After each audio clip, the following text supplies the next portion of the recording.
ആഴ്ചകൾക്ക് മുമ്പ് ഒരു എറണാകുളം സ്വദേശിയായ ചാർട്ടേഡ് അക്കൗണ്ട് അന്ന സെബാസ്റ്റ്യൻ മരണപ്പെട്ടിരുന്നു. ഇപ്പോൾ അവരുടെ അമ്മയുടെ ഒരു കത്ത് സമൂഹമാധ്യമങ്ങളിൽ എത്തുകയും അത് വലിയ രീതിയിൽ ചർച്ചയാക്കപ്പെടുകയും ചെയ്യുന്നുണ്ട്. ഏണസ്റ്റ് ആൻഡ് യങ് എന്ന് പറയുന്ന ഒരു വലിയ സ്ഥാപനത്തിലെ ജോലിക്കാരിയായിരുന്നവൾ. ജോലിഭാരം കാരണമാണ് അവർക്ക് മരണത്തിലേക്ക് നീങ്ങേണ്ടി വന്നത് എന്നാണ് ആ അമ്മയുടെ കുറിപ്പിൻ്റെ ചുരുക്കം. പലതവണ ഈ പരാതി അവർ ഉന്നയിച്ചെങ്കിലും അത് കമ്പനി കാര്യമായി എടുത്തില്ല എന്നുള്ള ആരോപണവും അവർ ഉന്നയിക്കുന്നുണ്ട്. പ്രൊഫസർ, നമ്മുടെ ഈ IT കമ്പനികളിലടക്കം വലിയ ജോലിഭാരത്തിൻ്റെ പരാതി പലയിടങ്ങളിൽ നിന്നായി വരാറുണ്ട്. പക്ഷേ എല്ലാം അൾട്ടിമേറ്റ്ലി സ്വകാര്യ കമ്പനികളായതുകൊണ്ട് തന്നെ ഈ പരാതികൾ എവിടെയും എത്താറില്ല, ആരും റേസ് ചെയ്യാറുമില്ല. ഈ ഒരു സംഭവത്തിൻ്റെ പശ്ചാത്തലത്തിൽ നമ്മൾ എങ്ങനെയാണ് അതിന് നോക്കിക്കാണുന്നത്? ഇപ്പോൾ അന്ന സെബാസ്റ്റ്യൻ എന്ന കൊച്ചി സ്വദേശിയായ പെൺകുട്ടി ഈ ഏൺസ്റ്റ് ആൻഡ് യങ് എന്ന് പറയുന്ന ഈ കമ്പനിയിലേക്ക് എത്തിയത് നമ്മൾ ആദ്യം നോക്കണം. ആ കുട്ടി പഠിക്കാൻ ഭയങ്കര മിടുക്കി, സ്കൂളിൽ ടോപ്പറായിരുന്നു, കോളേജിൽ ടോപ്പറായിരുന്നു. ഈ CA പാസ്സായത് തന്നെ ഡിസ്റ്റിങ്ഷനോടെയാണ്. അത്യധ്വാനം ചെയ്ത്, നമുക്കറിയാം CA പാസ്സാവുക എന്ന് പറയുന്നതിനകത്ത് നൗഫലിനറിയോ വലിയ പ്രയാസമാണ് CA പാസ്സാവുക എന്ന് പറയുന്നത്. മറ്റു പല കോഴ്സുകളെ അപേക്ഷിച്ച് CAക്ക് അത്രയധികം പല തവണ അറ്റംപ്റ്റൊക്കെ നടത്തിയിട്ടാണ് പലരും പാസ്സാക്കി വരിക. ഇത് ആദ്യ തവണ തന്നെ മോർ ദാൻ 80% ഓഫ് മാർക്ക് വാങ്ങി ആ കുട്ടി പാസ്സാവുന്നത് നമുക്ക് ഊഹിക്കാവുന്നതാണ്. ഇപ്പോൾ അന്ന സെബാസ്റ്റ്യൻ എന്ന് പറയുന്ന ആ പെൺകുട്ടി എത്ര കണ്ട് അധ്വാനിച്ചിട്ടാണ്, അതും 2023 മാർച്ചിൽ പാസ് ഔട്ടായി. പിന്നെ ഒരു 3-4 മാസങ്ങൾക്കുള്ളിൽ തന്നെ അവൾക്ക് പ്ലേസ്മെൻ്റ് ആയി. എവിടെയാണ്? EY എന്ന ഇപ്പോൾ ഈ രംഗത്ത്, അതായത് പിന്നെ സോഫ്റ്റ്വെയറിൻ്റെയും അല്ലെങ്കിൽ ഇത്തരത്തിലുള്ള കൺസൾട്ടിങ് മാനേജ്മെൻറ്റിൻ്റെയും അതുപോലെ തന്നെ സർവീസ് പ്രൊവൈഡിങ്ങിൻ്റെയൊക്കെ മേഖലയിൽ ഏറ്റവും മുന്നിൽ നിൽക്കുന്ന കമ്പനികളിലൊന്ന്, ആഗോളതലത്തിൽ തന്നെ മുന്നിൽ നിൽക്കുന്ന കമ്പനികളിലൊന്നിൽ അവൾക്ക് പ്ലേസ്മെൻറ്റ് കിട്ടുകയാണ് വളരെ പെട്ടെന്ന് തന്നെ. അപ്പോൾ അത്രയ്ക്ക് മിടുക്കിയാണ് അവളെന്നുള്ള കാര്യത്തിൽ യാതൊരു സംശയവും ആർക്കുമില്ല. അപ്പോൾ അമ്മ പറയുന്നത് കാര്യം, ആ കത്ത് വായിക്കുക എന്ന് പറയുന്നത് നൗഫൽ, അത് ഭയങ്കരമായൊരു കത്താണത്. ഞാനത് കേവലമായിട്ട് ഇതിനകത്ത് എന്തെങ്കിലും ഒരു പരാതി പറയുന്ന തരത്തിലോ അല്ലെങ്കിൽ ഇവർക്കെതിരെ കേസെടുക്കണമെന്ന് പറയുന്ന തരത്തിലോ ഉള്ളൊരു കത്തേ അല്ലത്.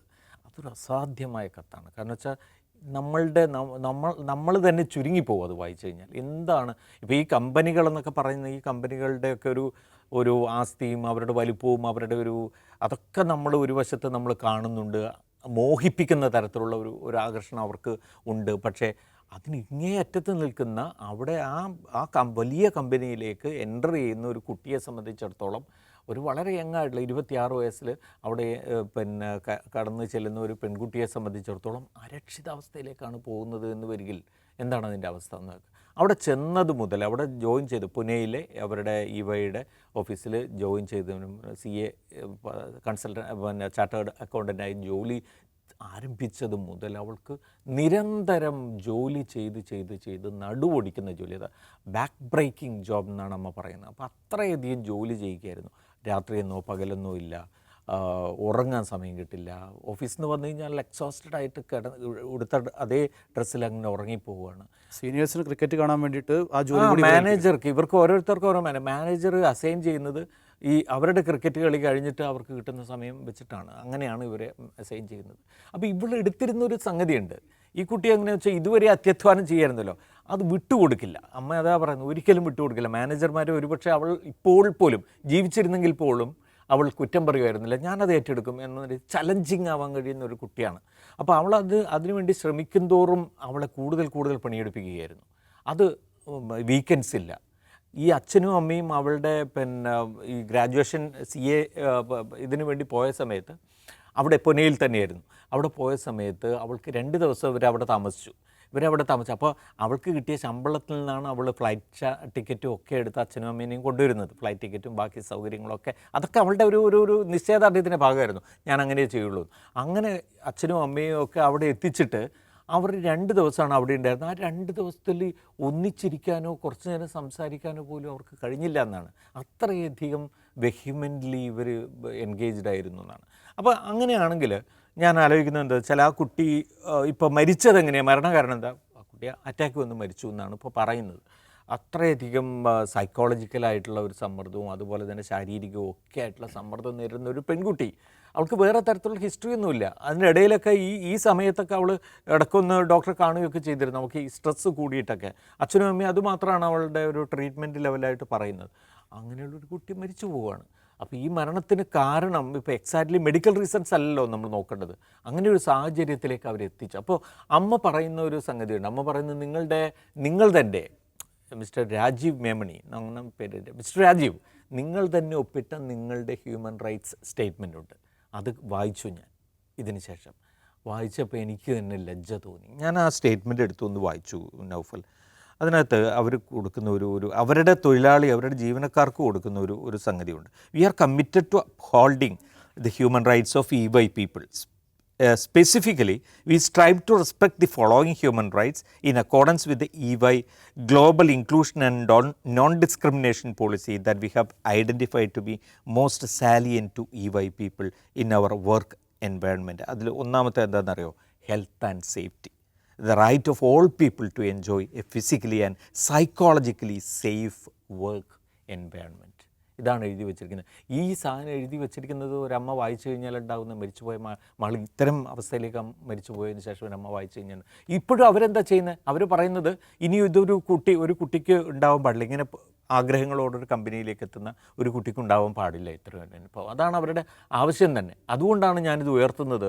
നിങ്ങൾ അതിനകത്ത് വേണ്ടുന്ന രീതിയിൽ നിങ്ങളുടെ സ്റ്റാഫിനെ ഇനി സംരക്ഷിക്കണം എന്നാണ് അവർ പറയുന്നത്. കാരണം ഇനിയിപ്പോൾ അവർക്കൊന്നും നഷ്ടപ്പെടാനില്ല, വേറെ ഒന്നും അവർക്ക് ചെയ്യാനില്ല.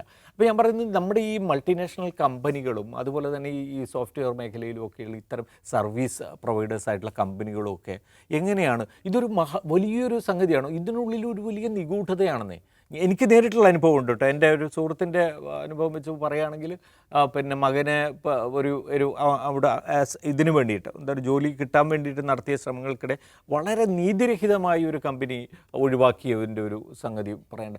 ഇതൊന്ന് അന്വേഷിക്കാൻ അങ്ങോട്ട് തിരിച്ചന്വേഷിക്കാൻ അവരുടെ HR-ൻ്റെ ഒരു ഇതിലേക്കും നമുക്ക് ആക്സസ് ഇല്ല. തിരിച്ച് അവരുടെ നമ്പേഴ്സ് കിട്ടില്ല. ഈ ലിങ്ക്ഡിനിൽ അവരെ കണക്ട് ചെയ്യാം. ലിങ്ക്ഡിനിൽ കണക്ട് ചെയ്തിട്ട് അവരോട് ചോദിച്ചു കഴിഞ്ഞാൽ അവർ എന്തെങ്കിലും ഒരു മറുപടി തന്ന് അവസാനിപ്പിക്കും. അത്രേ ഉള്ളൂ. ഇമെയിൽ ID അല്ലാതെ കൊടുക്കില്ല. വളരെ ഇവരുടെ കോൺടാക്ട് ഒരു സ്പെസിഫിക് പോയിൻ്റ് ഓഫ് കോൺടാക്റ്റ് ഉണ്ടാവും. അതിൻ്റെ അല്ലാതെ വേറെ ഒരു തരത്തിലുള്ള ഇമെയിൽ ID മറ്റു കാര്യങ്ങളോ കൊടുക്കില്ല. അപ്പോൾ അത്രയ്ക്ക് എന്താ പറയുക, നിങ്ങളെ കെട്ടിയിടുന്ന തരത്തിലുള്ള ഒരു സാധനം എന്ന് വെച്ച് കഴിഞ്ഞാൽ ഇതെല്ലാം പിന്നെ ഇനി വരാൻ പോകുന്ന തലമുറകൾക്ക് ഈ ജോലിയെ ചെയ്യാൻ കഴിയാത്ത അവസ്ഥയാണ് എന്നല്ല ഞാൻ പറയുന്നത്. ജോലി ചെയ്യാം. ഇത്തരം കമ്പനികൾ നമ്മുടെ നാട്ടിൽ ആവശ്യമാണ്. അവർ ഫ്ലറിഷ് ചെയ്യേണ്ട ആവശ്യമാണ്. അതിലൊന്നും ഒരു തർക്കമില്ല. പക്ഷേ ഈ പറയുന്ന ഈ ഹ്യൂമൻ റൈറ്റ്സിൻ്റെ ഈ വരികളൊക്കെ അവരുടെ സ്റ്റേറ്റ്മെൻറ്റിൽ എഴുതി വെച്ചിട്ട് അവർ നടപ്പാക്കുന്നില്ല, പ്രാവർത്തികമാക്കുന്നില്ല എന്നുണ്ടെങ്കിൽ കർശനമായ രീതിയിൽ അത് പരിശോധിക്കാനുള്ള ഉത്തരവാദിത്വം സർക്കാരുകൾക്കുണ്ട്. ജൂലൈ 20-നാണ് ഈ കുട്ടി മരിക്കുന്നത്. അതിനുശേഷം അവരുടെ ഫ്യൂണറലിൽ പോലും അവരാരും പങ്കെടുത്തില്ല. ഒരു അനുശോചന സന്ദേശം പോലും അവർ അയച്ചില്ല. ഇപ്പോൾ ഏറ്റവും ഒടുവിലായി ഇത് വിവാദമായതിനു ശേഷമാണ് ഇപ്പം ആ മരണം ദാരുണമായി പോയെന്നും ജോലി സാഹചര്യം മെച്ചപ്പെടുത്താൻ ശ്രമിക്കുമെന്നൊക്കെ അവർ പറയുകയും ചെയ്തത്. അപ്പോൾ എന്തൊരു നിരുത്തരവാദപരമായാണ് ഇത്രയും വലിയൊരു കമ്പനി പെരുമാറുന്നത്? സത്യത്തിൽ വൻകിട കോർപ്പറേറ്റ് കമ്പനികളിൽ നിന്ന് നമ്മളങ്ങനെ ജൈവിക രൂപമുള്ള മനുഷ്യബന്ധങ്ങളെ ഒന്നും പ്രതീക്ഷിക്കേണ്ടതില്ല എന്നാണ് കാണേണ്ട കാര്യം. അവരുടെ സ്റ്റാഫിൽ ഒരാൾ കുഴഞ്ഞു വീണ് മരിച്ചു. കാർഡിയാക് അറസ്റ്റാണ്. മരിച്ചെങ്കിൽ അതിൻ്റെ മറ്റ് ഫോർമാലിറ്റീസ് പൂർത്തിയാക്കുക എന്നല്ലാതെ കമ്പനിയുടെ ഭാഗത്തു നിന്നുള്ള റെപ്രസെൻറ്റേഷൻ അവിടെ ഉണ്ടാവുക, ആ കുടുംബത്തെ നേരിട്ട് വന്ന് ആശ്വസിപ്പിക്കുക പോലെയുള്ള മനുഷ്യ സഹജമായിട്ടുള്ള അത്തരം സംഗതികൾ കോർപ്പറേറ്റ് മേഖലയിൽ നിന്ന് നാം പ്രതീക്ഷിക്കാൻ പാടില്ലാത്ത ഒന്നാണ്. ഇതിപ്പോൾ നമ്മൾ EYയെക്കുറിച്ചാണ് പറയുന്നതെങ്കിൽ ഇന്ത്യയിൽ ആകമാനം കോർപ്പറേറ്റ് സെക്ടറിൽ മനുഷ്യർ അനുഭവിക്കുന്ന വലിയ ജോലി ഭാരത്തേക്കുള്ള സ്റ്റഡി റിപ്പോർട്ട്സ് നമുക്ക് വായിക്കാൻ പറ്റും. അതായത് ഇപ്പം ആദിത്യ ബിർള ഗ്രൂപ്പ് ഒരു കമ്പനിയുമായി ഒരു അസോസിയേഷനുമായി ചേർന്ന് നടത്തിയിട്ടുള്ള ഒരു ഏജൻസിയുമായി ചേർന്ന് നടത്തിയിട്ടുള്ള ഒരു പഠനത്തിൽ അവർ പറയുന്നത് 88% ആളുകൾ ഇന്ത്യയിൽ കോർപ്പറേറ്റ് മേഖലയിൽ കടുത്ത സമ്മർദ്ദം അനുഭവിക്കുന്നുണ്ട് എന്നാണ്. അതിൽ തന്നെ 48% ഓഫ് ആളുകൾക്ക് കാര്യമായ മാനസിക പ്രശ്നം അവർ നേരിടുന്നുണ്ട്. എന്ന് വെച്ചാൽ ഭീകരമായ ഡെഡ് ലൈനുകളുണ്ട്, അതിസമ്മർദ്ദമുണ്ട്. ഈ പറയുന്ന പിന്നെ ഈ കോർപ്പറേറ്റ് മേഖല എന്ന് പറയുമ്പോൾ പ്രത്യേകിച്ച് ഇന്ത്യയിലെ സാഹചര്യം എടുത്താൽ ആളുകൾ വലിയൊരു സ്വപ്നമാണ് കോർപ്പറേറ്റ് മേഖലയിൽ വലിയ ജോലി. പുറത്ത് കാണുമ്പോൾ നമുക്ക് ഭയങ്കര സംഗതിയാണല്ലോ, IT ഫീൽഡിൽ ജോലി ചെയ്യുന്ന അല്ലെങ്കിൽ കോർപ്പറേറ്റ് ഏണസ്റ്റ് ആൻഡ് യങ്ങിൽ ജോലി ചെയ്യുന്നതാണെന്നൊക്കെ പറഞ്ഞാൽ ഭയങ്കര പ്രിവിലേജാണ് സമൂഹത്തിൽ. പക്ഷേ അതിനകത്ത് ഭീകരമായ സമ്മർദ്ദത്തെ അവരനുഭവിക്കുന്നുണ്ട്. ആ സമ്മർദ്ദത്തിൽ അവർക്ക് പുറത്തു വരാൻ കഴിയാത്തതുകൊണ്ടാണ് ഈ സോഷ്യൽ സ്റ്റാറ്റസ്. ഇത്രയും കാലം തൻ്റെ പേരൻസ് ഇൻവെസ്റ്റ് ചെയ്തത്, അവരുടെ സ്വപ്നങ്ങൾ, ഞാൻ ഇത് കളഞ്ഞിട്ട് പോയാൽ ഈ അസൈൻമെൻറ്റിനോട് എന്തെങ്കിലും നോ പറഞ്ഞാൽ ഞാൻ ഫയർ ചെയ്യപ്പെട്ടേക്കാം എന്നുള്ള ഭയം. പിന്നെ ഈ കോർപ്പറേറ്റ് ഗോവണികൾ എന്ന് പറയുന്ന മുകളിലേക്ക് കയറാൻ പലതരത്തിലുള്ള കോംപ്രമൈസ് മീൻസ് ഈ ജോലികൾ മൊത്തം എടുക്കുക, അധികമായി ജോലി ചെയ്യുക, എപ്പോഴും ഈ പറയുന്ന സീനിയേഴ്സുമായിട്ടുള്ള അവരെ പ്ലീസ് ചെയ്യിക്കുക, ഇങ്ങനെ പലതരത്തിലുള്ള സമ്മർദ്ദം അതിനകത്തുണ്ട്. അത് ഇന്ത്യൻ കോർപ്പറേറ്റ് മേഖല ഗുരുതരമായി അനുഭവിക്കുന്ന ഒരു പ്രതിസന്ധിയാണെന്ന് നിരവധിയായ സ്റ്റഡി റിപ്പോർട്ട്സ് വന്നിട്ടുണ്ട്.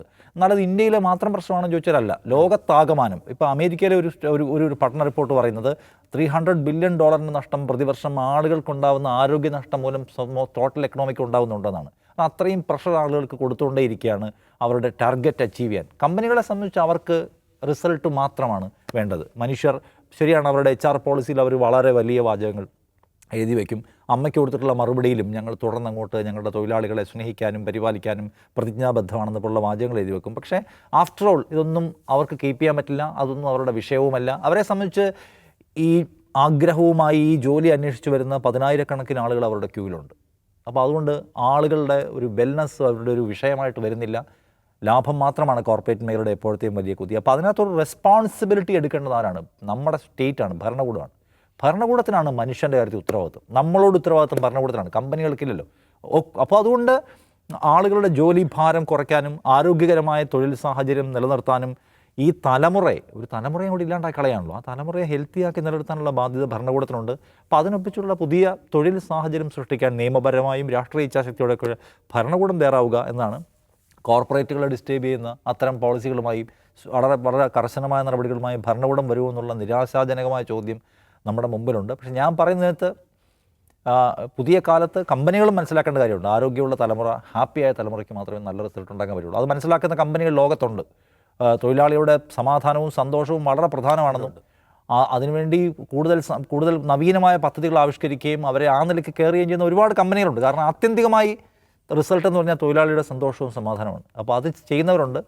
ഇന്ത്യയിൽ കമ്പനികൾക്കാണ് ഒരുപക്ഷെ ഇന്ത്യയിൽ ഓപ്പറേറ്റ് ചെയ്യുന്ന കമ്പനികൾക്ക് ഈ തരത്തിലുള്ള പലതരം കുഴപ്പങ്ങൾ ആരോപിക്കപ്പെടുന്നു. അത് പരിഹരിക്കാൻ കഴിയട്ടെ. ഇപ്പോൾ ഇവരുടെ വാഗ്ദാനം അവർ നിറവേറട്ടെ. അതർവൈസ് ഇപ്പോൾ കേന്ദ്ര സർക്കാർ ഇതിനകത്ത് അന്വേഷിക്കുന്നുണ്ടല്ലോ, അവർക്കൊരു പ്രോപ്പർ മോണിറ്ററിങ് ഉറപ്പാക്കാൻ പറ്റട്ടെ എന്നാണ് നമുക്ക് ആത്യന്തികമായി പറയാനുള്ളത്. അതിൽ ഈ നിഷാദ് പറഞ്ഞ ഒരു പോയിന്റ് ഉണ്ട്. അതായത് നല്ല വർക്ക് എൻവയോൺമെൻറ്റുള്ള കമ്പനികളുണ്ട്, പക്ഷേ പേയ്മെൻറ്റ് കുറവായിരിക്കും ചിലപ്പോൾ. അപ്പോൾ കുട്ടികളെ സംബന്ധിച്ചിടത്തോളം അത് ഈ പ്രത്യേകിച്ച് ന്യൂ കമേഴ്സിനെ സംബന്ധിച്ചിടത്തോളം ഏത് ഓപ്റ്റ് ചെയ്യണം എന്നുള്ളതും, നല്ല വർക്ക് അന്തരീക്ഷമാണോ അല്ലെങ്കിൽ അതുപോലുള്ളൊരു എൻവയോൺമെൻറ്റിലോ കമ്പനിയാണോ, അതോ കൂടുതൽ LPA ഓഫർ ചെയ്യുന്ന കമ്പനിയാണോ, ഏതാണ് വേണ്ടതെന്നുള്ളത് കൺഫ്യൂഷനാണ്. ശരി, ഏതായാലും ഈ വിഷയത്തിൽ കേന്ദ്ര തൊഴിൽ മന്ത്രി അന്വേഷണം പ്രഖ്യാപിച്ചിട്ടുണ്ട്. ഈ അന്വേഷണത്തിൻ്റെ ഫലം നല്ല ഒരു തൊഴിൽ സംസ്കാരമായി മാറട്ടെ എന്ന് നമുക്ക് പ്രതീക്ഷിക്കാം. ഇന്നത്തെ ഔട്ട് ഓഫ് ഫോക്കസ് ഇവിടെ പൂർത്തിയാവുന്നു. നമസ്കാരം.